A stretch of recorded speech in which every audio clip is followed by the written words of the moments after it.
2020년 4월 5일 종료주일입니다. 이 시간 예배하기 앞서서 가족이 있으시면 함께 모여주시고 지금 계신 곳을 정돈해 주시기를 바랍니다. 성경과 찬송가를 미리 준비하여 예배문과 함께 사용해 주시기를 바랍니다. 헌금은 헌금 봉투에 미리 넣어서 준비하시고 예배 중에 자유스럽게 봉헌할 수 있기를 바랍니다. 교회 소식은 예배문을 참고하여 주시기 바라고 시간 예배를 준비하는 가운데 묵상하며 먼저 기도할 수 있기를 바랍니다.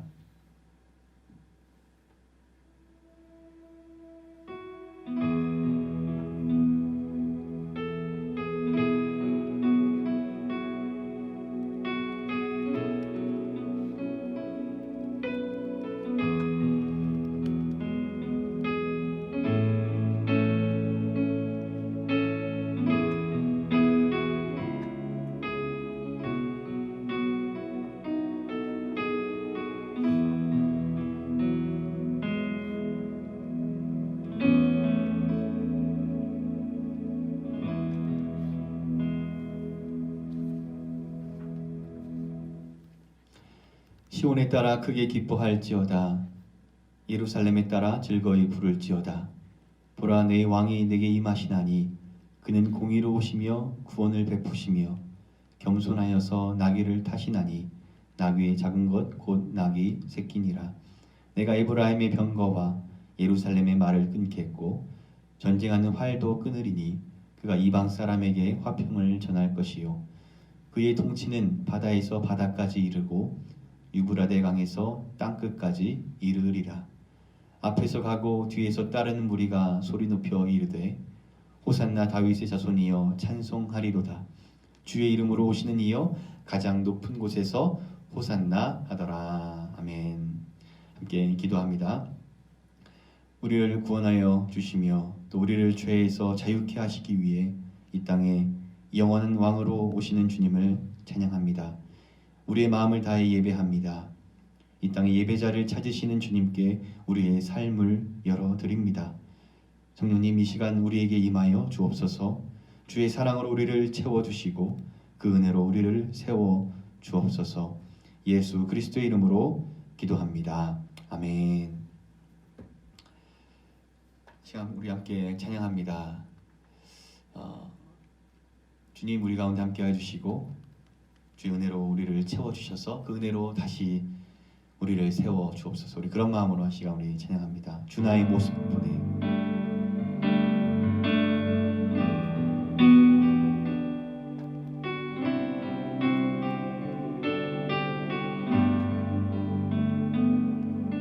주 나의 모습 보내 상한 나의 맘 보시네. 주 나의 눈물 안에 홀로 울던 맘 아시네. 주 사랑 내게 있네.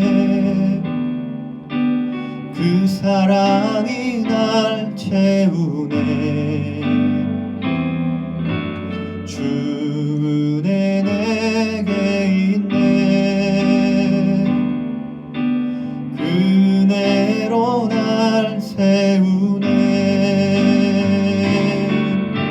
세상 소망 다 사라져가도 주의 사랑은 끝이 없으니 살아가는 이 모든 순간이 주 은혜임을 나는 믿네. 다시 한번 찬양합니다. 주 나의 모습 보내.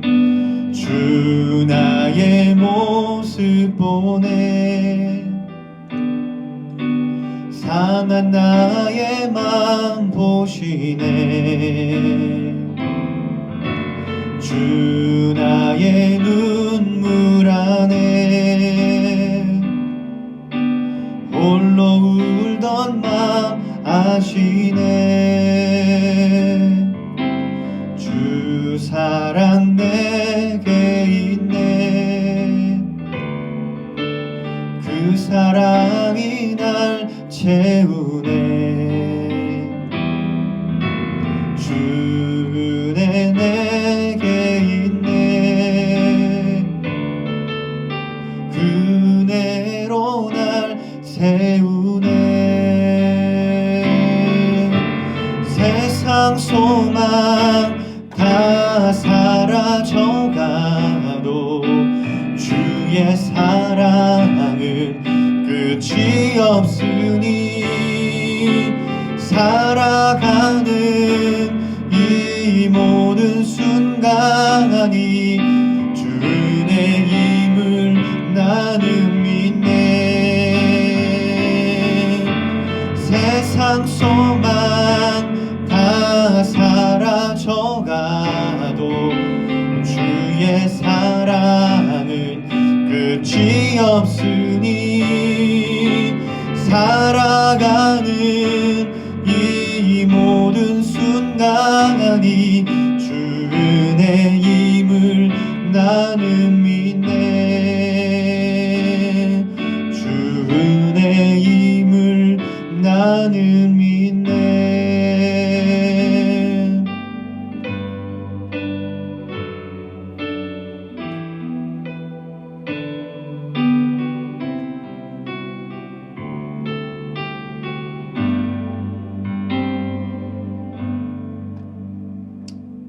아멘.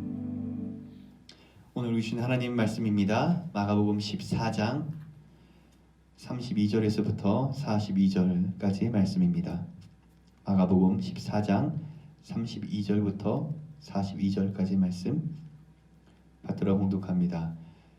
그들이 겟세마네라 하는 곳에 이르매 예수께서 제자들에게 이르시되 내가 기도할 동안에 너희는 여기 앉아 있으라 하시고 베드로와 야고보와 요한을 데리고 가실새 심히 놀라시며 슬퍼하사 말씀하시되 내 마음이 심히 고민하여 죽게 되었으니 너희는 여기 머물러 깨어 있으라 하시고 조금 나아가사 땅에 엎드리어 될 수 있는 대로 이때가 자기에게서 지나가기를 구하여 이르시되 아빠 아버지여 아버지께는 모든 것이 가능하오니 이 잔을 내게서 옮기시옵소서. 그러나 나의 원대로 마시옵고 아버지의 원대로 하옵소서 하시고 돌아오사 제자들이 자는 것을 보시고 베드로에게 말씀하시되 시몬아 자느냐 네가 한 시간도 깨어 있을 수 없더냐. 시험에 들지 않게 깨어 있어 기도하라. 마음에는 원이로되 육신이 약하도다 하시고 다시 나와 동일한 말씀으로 기도하시고 다시 오사 보신즉 그들이 자니 이는 그들의 눈이 심히 피곤함이라. 그들이 예수께 무엇으로 대답할 줄을 알지 못하더라. 세 번째 오사 그들에게 이르시되 이제는 자고 쉬라. 그만 되었다. 때가 왔도다. 보라 인자가 죄인의 손에 팔리느니라. 일어나라 함께 가자. 보라 나를 파는 자가 가까이 왔느니라. 아멘. 오늘 우리에게 주신 하나님의 말씀입니다. 흩어져 예배하는 것이 벌써 4주째입니다. 얼마 전부터 외출 금지령이 내려지면서 이제 급하고 중요한 업무를 제외하고는 모든 사람들이 집에 머무르고 있습니다. 여러분들은 어떻게 지내고 계십니까? 세상에는 많은 사람들이 하나같이 이렇게 입을 모아 이야기합니다. 지금껏 살면서 이런 경우 처음이다. 어떻게 해야 하는지 모르겠다. 뭘 해야 하는지 모르겠다. 당연합니다. 어떻게 해야 할지 아는 사람은 없습니다. 모두가 처음이기 때문입니다.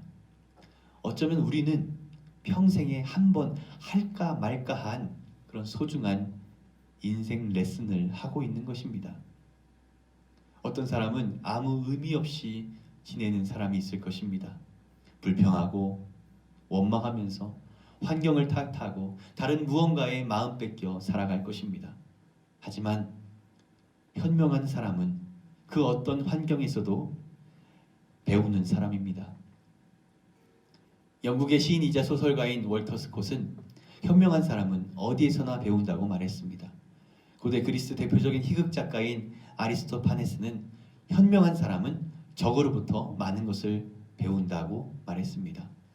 독일 역사에서 최초로 통일을 일으켰던 정치가 비스마르크는 현명한 사람은 역사에서 배운다고 이야기합니다. 유대인의 탈무드에서도 이런 말이 있습니다. 현명한 사람은 실패로부터 배운다. 현명한 사람은 모든 사람에게서 배울 수 있는 사람이다. 정리해보면 이렇습니다. 현명한 사람은 언제 어디서나 배운다. 역사에서 배우고 실패를 통해 배우고 적으로부터 배우고 누구에게든지 배우는 사람이다. 코로나 바이러스로 인해 겪는 이 시간 속에서 어리석은 사람들은 아무것도 얻지 못하고 오히려 내가 받은 그런 불이익이나 손해들을 따져보며 계산만 할 것입니다. 그러나 현명한 사람이라면 이 상황을 통해 뭔가 중요한 것을 발견하고 배우는 시간으로 삼을 것입니다. 이따금 차를 타고 밖에 나가면 마치 아무것도 없는 광야와 같습니다. 사람도 또 차도 정말 눈에 띄게 줄었습니다. 우리가 광야를 찾아간 것은 아니지만 마치 광야가 우리를 찾아온 것입니다. 광야는 이스라엘 백성들에게 있어서 배움의 시간이요 공간이었습니다. 어쩌다 보니 배운 것이 아니라 하나님께서 광야를 통해 이스라엘을 의도적으로 가르치신 것입니다. 저는 분명 하나님께서 이 광야와 같은 시간을 통해 우리에게 가르치시는 레슨이 있다고 믿습니다. 똑같은 광야이지만 어떤 이에게 있어 광야는 저주이죠. 그러나 어떤 이들에게 있어 광야는 축복이 되기도 합니다. 그 차이가 무엇일까요? 저는 그 차이를 인생 레슨이라고 부르고 싶습니다. 바라기는 광야가 여러분 모두에게 축복이기를 소망합니다. 저도 이 시기에 배우는 것들이 참 많습니다. 흩어져 있다 보니 같이 모여서 예배한다는 것이 얼마나 기쁘고 감사한 일인지를 배우게 됩니다. 우리가 다시 모여서 함께 찬양하고 함께 기도하고 함께 예배할 때에 정말 눈물이 날 것 같아요. 벌써부터 그때가 기다려집니다. 또 집에 있노라니 어디든 내가 원하는 대로 자유스럽게 다녔던 그것이 얼마나 귀한 것이었는지를 배우게 됩니다. 또 인간이 한 발 뒤로 물러서자 자연이 회복되는 모습들을 보면서 인간의 이기심과 탐욕이 얼마나 더러웠는지를 생각해 보게 됩니다. 그리고 세상에는 참 고마운 사람이 많다는 것을 배웁니다. 그 누군가의 땀과 희생이 있어서 지금 우리가 집에 있으면서도 정말 부족할 것 없이 살아가는 것 아니겠습니까? 아파하는 사람들을 돌보고 치료하는 그 누군가의 돌봄과 헌신이 있기에 아직 이 사회는 따뜻하다고 우리가 말할 수 있는 것 아닙니까?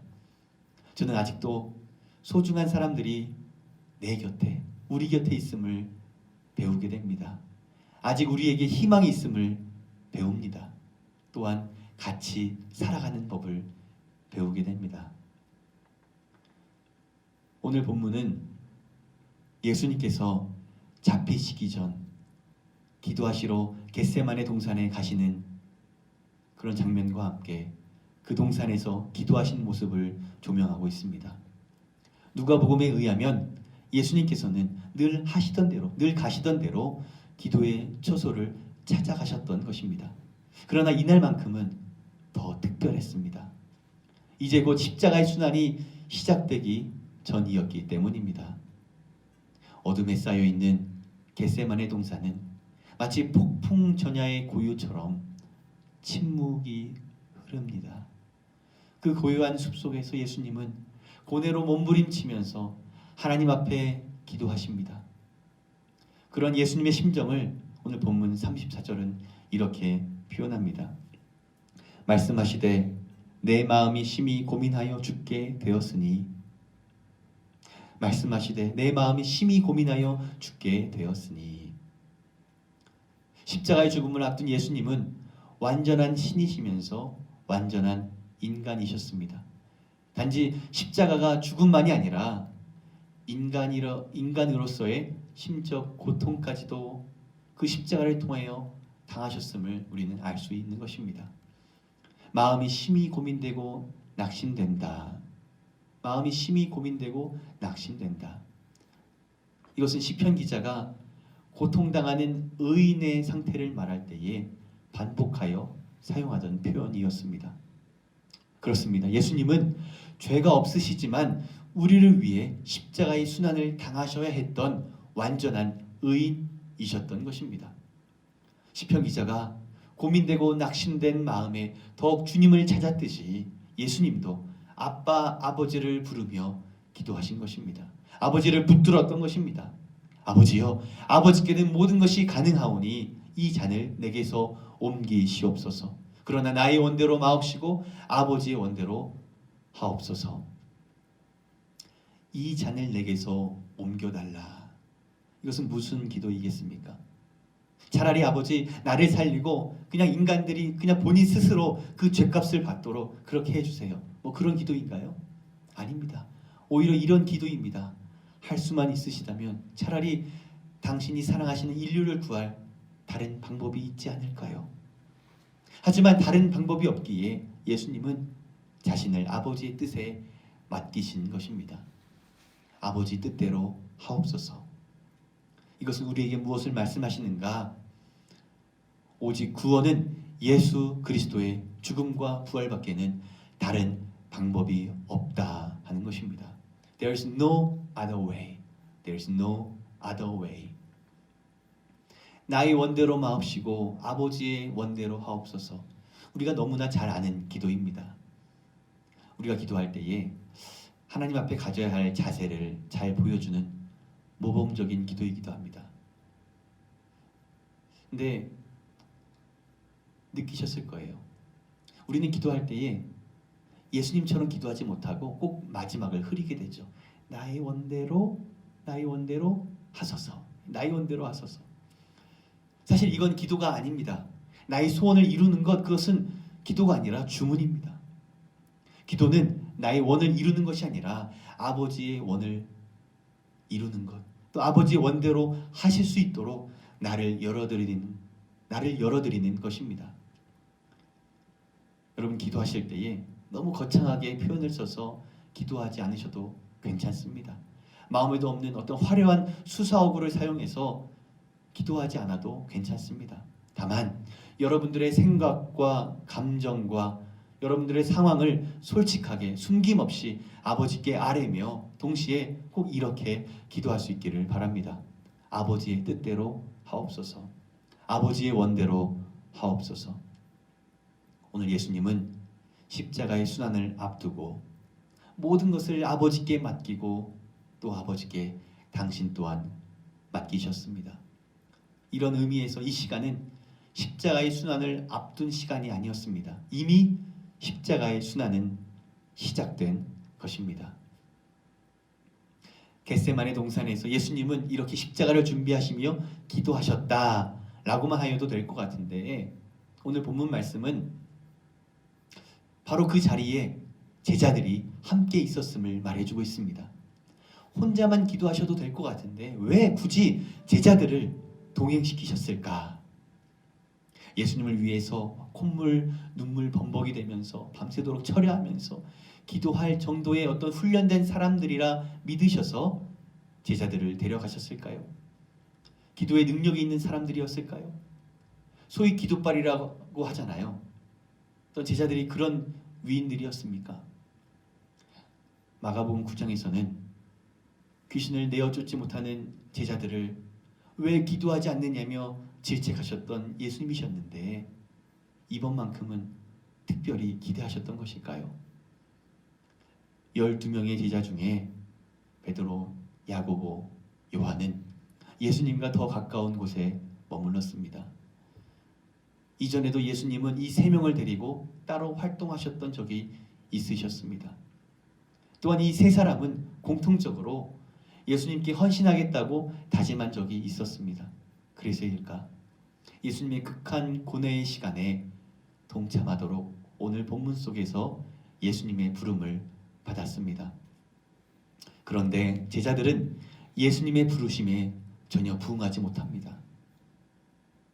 37절 말씀, 돌아오사 제자들이 자는 것을 보시고 베드로에게 말씀하시되 시몬아 자느냐 네가 한 시간도 깨어 있을 수 없더냐. 예수님께서 돌아오셨을 때에, 잠시 기도를 멈추고 돌아오셨을 때에 제자들은 자고 있었습니다. 예수님의 고뇌를 전혀 공감하지 못한 채 피곤에 못 이겨 골아 떨어졌던 것입니다. 시몬 베드로야 네가 자고 있느냐, 한 시간도 깨어 있을 수 없더냐. 시험에 빠지지 않도록 깨어서 기도하여라. 깨어서 기도하여라.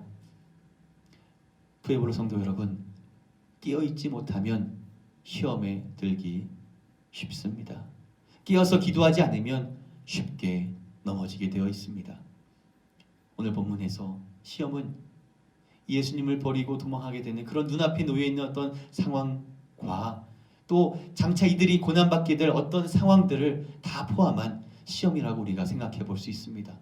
이런 시험에서 견디고 이기기 위해서는 우리는 기도해야 한다. 깨어서 기도해야 한다.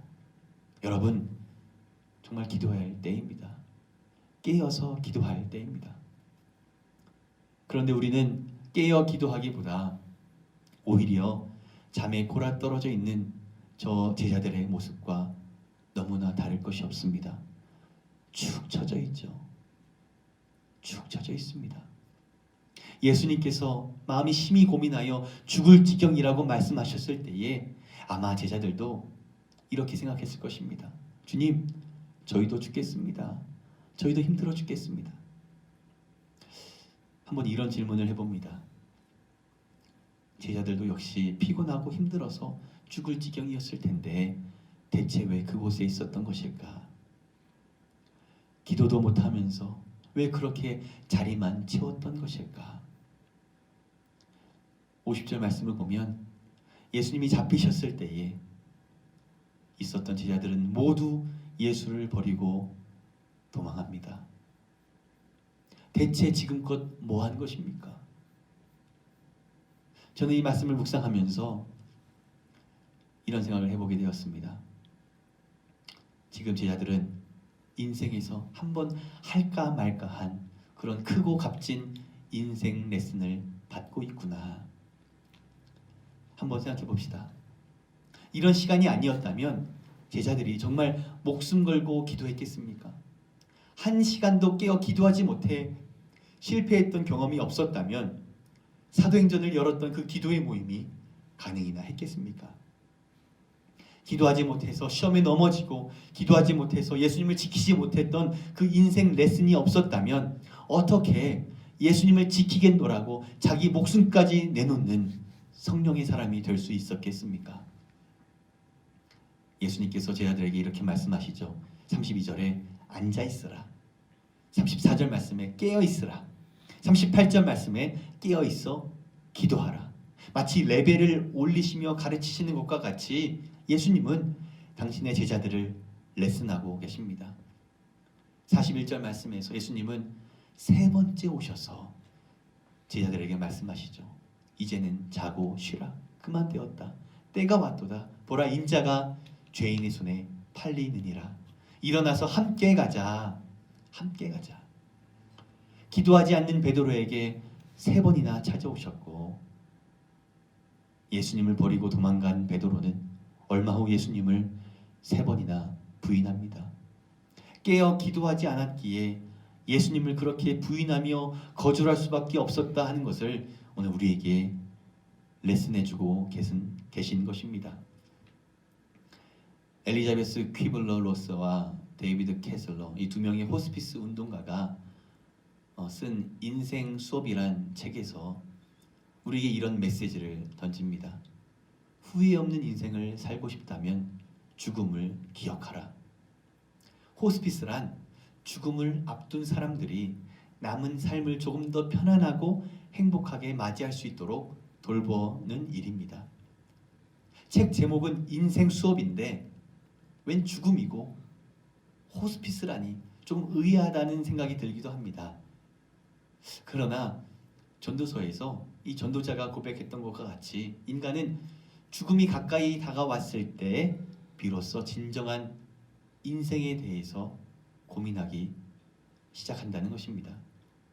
두 명의 저자들은 호스피스를 통해서 죽음을 앞둔 사람들과 함께하면서 그들에게 배운 삶의 자세를 그 책 안에 담은 것입니다.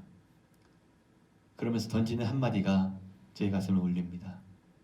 당신은 오늘 무엇을 배웠는가? 당신은 오늘 무엇을 배웠는가? 프랑스에 사는 93세 할아버지 한 분이 코로나 바이러스에 감염되어 병원에 이송하던 중에 24시간 산소 공급을 받게 되었습니다. 치료가 끝나고 이제 할아버지한테 50만 프랑의 청구서가 도착하게 됩니다. 그러자 이 할아버지는 눈물 흘리면서 아파하죠. 곁에 있던 의사 선생님이 청구서 때문에 아파하지 말라고 이렇게 달랩니다. 그러자 할아버지는 이렇게 말했다고 합니다. 저는 지불하게 된 이 금액을 보고 눈물을 흘린 것이 아닙니다.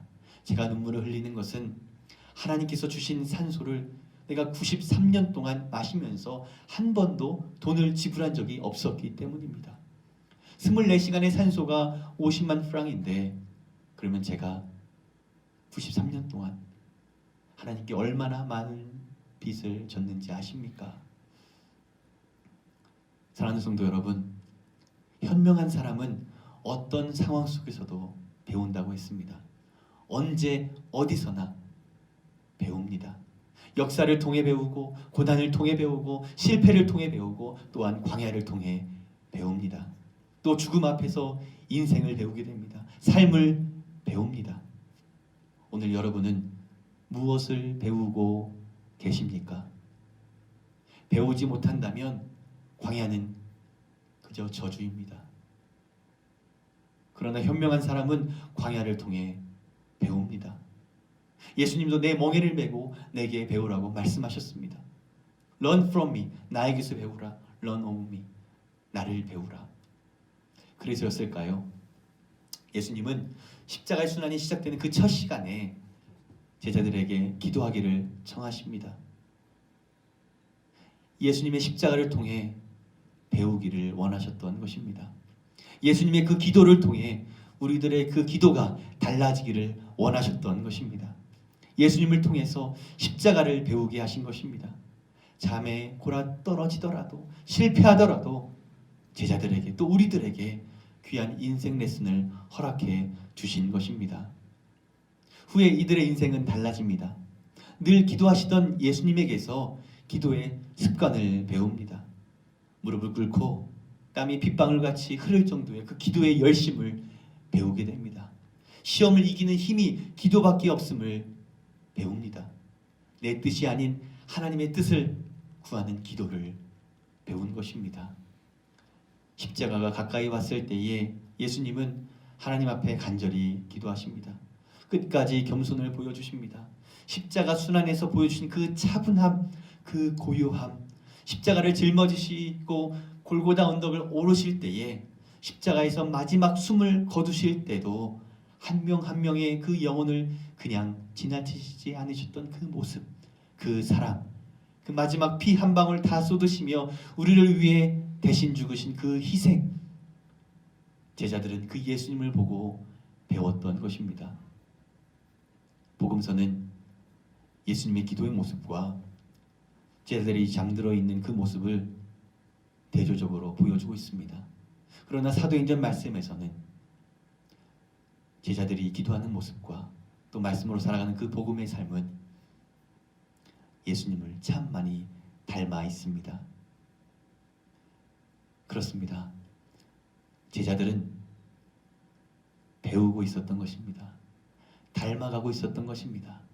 비록 오늘 본문에서는 잠들어 있었던 제자들이었지만 그들은 이제 늘 하시던 대로 기도하셨던 예수님처럼 이 땅, 이 백성을 깨우는 기도의 사람들이 되었고 또 예수님이 그러하셨듯이 한 영혼도 그냥 지나치지 않는 복음의 사람이 되었던 것입니다. 내게 은과 금은 없거니와 내게 있는 것으로 내게 주노니 곧 나사렛 예수 이름으로 일어나 걸어라. 겟세마네 동산에서 그만 골아 떨어졌던 베드로, 그랬던 그가 이제는 예수님을 참 많이 닮아 있습니다. 이제 오늘부터 고난주간이 시작됩니다. 참 이번 고난주간은 특별한 것 같습니다. 참 광야 같습니다. 어떤 이에게는 광야가 저주이지만 하나님의 레슨을 받는 사람들에게는 광야가 축복이 되는 것처럼 십자가는 저주가 아니라 축복임을 깨닫습니다. 십자가에서 배울 수 있기를 바랍니다. 예수님이 십자가를 배우시기를 바랍니다. 흩어져 예배하고 또 흩어져 살아가는, 그래서 홀로 남아있는 광야 같은 삶이지만 성령을 통해 예수님을 닮아가는 시간이기를 바랍니다. 나의 원대로 마옵시고 아버지 원대로 하옵소서. 예수님께서 순환의 첫 시간에 제자들에게 기도하기를 청하셨듯이 오늘 주님은 고난주간이 시작되는 그 첫 시간에 우리들에게 기도하기를 청하십니다. 여러분의 그 기도의 자리가 인생에 한 번 할까 말까한 그런 귀한 인생 레슨의 시간이요 공간이기를 주님의 이름으로 축복드립니다. 아멘. 이 시간 우리 반주에 맞춰서 함께 기도합니다. 여러분들의 그 가진 예배문에 또 스크린에 함께 드리는 기도의 제목들이 올라와 있을 것입니다. 기도 제목들을 우리가 보시면서 또 그 기도 제목을 붙잡고 하나님 앞에 간절히 기도할 수 있는 시간이기를 바랍니다. 깨어 기도하라 말씀하신 그 예수님 말씀을 기억하면서 있는 그 자리에서 함께 기도할 수 있기를 바랍니다. 여러분 함께 기도합시다. 깨어 기도합시다. 시간 주의 말씀 생각하면서 함께 우리 기도하기를 원합니다.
십자가 내가 처음 볼 때에 나의 마음의 큰 고통 사라져 오늘 믿고서 내 눈 밝았네 참 내 기쁨 영원하도다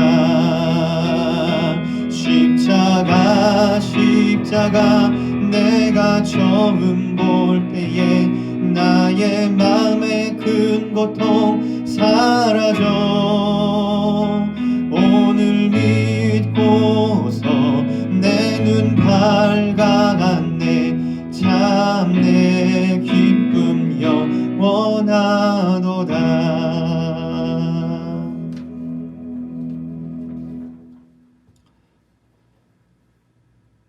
하늘을 두루마리 삼고 바다를 먹물 삼아도 다 기록할 수 없는 하나님의 은혜에 감사를 드립니다. 광야와 같은 삶 속에서도 우리가 방향을 잃어버리지 않도록 찾아와 주신 길 되신 주님을 찬양합니다. 우리를 위하여 이 땅에 빛으로 오사 어두운 우리의 삶과 이 땅을 진리로 비춰주시고 자신의 몸을 희생제물로 드리신 생명의 주님을 온전히 바라보는 저희들 되게 하여 주옵소서. 이 고난주간 십자가에서 배우게 하옵소서. 십자가로부터 겸손과 사랑, 희생을 깨닫고 이로 인해 예수님을 닮아가는 저희 모두가 되게 하옵소서. 어렵고 힘든 순간에서도 하나님의 귀한 인생 레슨을 깨달았을 때에 광야가 축복이 되게 하시고 십자가가 능력이 되게 하여 주옵소서. 복음을 자랑하는 삶이 되게 하여 주옵소서. 이 시간 하나님을 예배하며 또한 감사하는 마음으로 주 앞에 구별하여 드린 예물을 기억하시고 주님의 나라와 주님의 영광 위하여 사용하여 주옵소서. 특별히 기도합니다. 코로나 바이러스의 확산으로부터 주여 우리를 지켜 주옵소서. 경제적인 문제로 시험 들지 아니하도록 주님 붙들어 주시고 도와 주옵소서. 확진자들에게는 치료와 회복을 주시고 불안한 마음에 떨고 있는 이 땅의 백성들을 긍휼히 여기사 주님의 평안을 허락하여 주옵소서. 정치 지도자들에게는 지혜를 주시고 일선의 의료진들에게는 새 힘을 허락해 주셔서 어려운 시기를 잘 이겨나갈 수 있도록 도와주시옵소서. 각 가정과 사업터를 지켜주시고 서로 붙잡아주며 일으켜 세워주는 하나됨의 은혜가 있게 하여 주옵소서. 서로를 의심하거나 불신하지 않게 하여 주시고 돕고 섬기고 사랑하는 그리스도의 향기가 우리 가운데 뿜어져 나올 수 있도록 우리를 인도하여 주옵소서.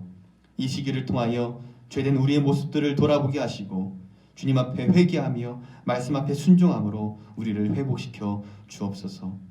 이스라엘 백성들이 주님의 말씀을 따라 무너진 성전과 성벽을 재건하였듯이 영적으로 무너진 수많은 신앙 공동체들이 성령으로 다시 세워지는 은혜가 있게 하여 주옵소서.